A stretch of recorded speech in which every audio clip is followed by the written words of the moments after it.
Okay, I'm Richard Weston. I'm the CEO of the Healing Foundation.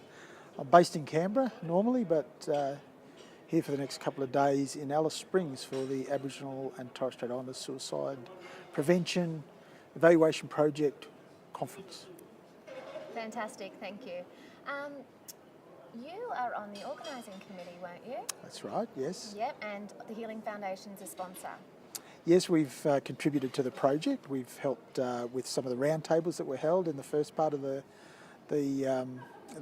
evaluation project, and we've also contributed some money to help with the conference. Fantastic. So obviously this is a significant event for you guys. Oh, look, it's super important. I mean, suicide's obviously a critical issue in our communities, and I think, we have a crisis on our hands, and if we don't address it in the very near future, starting like now, we face significant problems, perhaps a catastrophe in some of our rural and remote communities, particularly in the top half of the country. But we know from our work that much of the distress for Aboriginal and Torres Strait Islander people today is driven by the trauma that's been generated through stolen generations, policies and colonisation. So there's a link for our work, because our work is about working with communities to address trauma through cultural healing. And so we see that one of the ways that will assist communities to break the cycle of crisis and prevent suicides and support good community development and well-being will be healing strategies, healing processes, healing projects that are designed, developed and led by local communities. So I noticed on the program that the keynotes are Aboriginal, the conference organisers that are speaking are Aboriginal, and presentations are Aboriginal. How important is it to hear Aboriginal voices on these issues? Well, it's a key principle of the evaluation report that solutions need to be designed, developed, delivered by Aboriginal and Torres Strait Islander people. So it's important, I think, that the conference actually reflects that principle and shows in practice what Aboriginal and Torres Strait Islander people are capable of. Look, there's a lot of, some of our best minds have gone into this project and this program. Some of the partnerships through the University of Western Australia, Telethon Kids Institute and the Healing Foundation, people like Tommy Kelmar, Pat Dudgeon, well-known leaders in this space around suicide, mental health and smoking, other issues like that.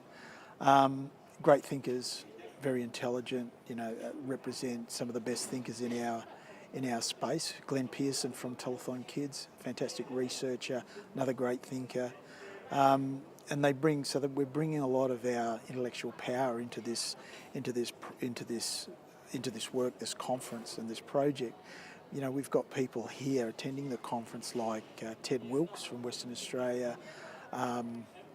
We've got Stan Grant attending. We've had Rosalie Kerneth-Monks giving a spirited keynote this morning. We've got a whole range of people who operate at the community level, and they all bring with them cultural strength, cultural connection and knowledge, but they also bring a great deal of wisdom, and they bring some Western knowledge with that. And so having Aboriginal and Torres Strait Islander people lead this conference, lead this project, is a principle we want to adhere to in the development of solutions. Fantastic.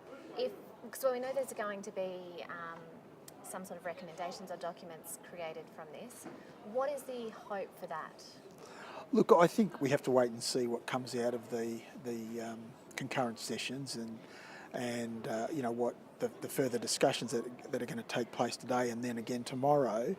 But I suspect that we will have approaches that endorse the findings of the outcomes of the evaluation project. So supporting the elements of what makes successful suicide prevention work, and that hopefully governments, if they're going to release, when they release funding that's been sitting dormant for 3 years, around $17 million, that they release funding that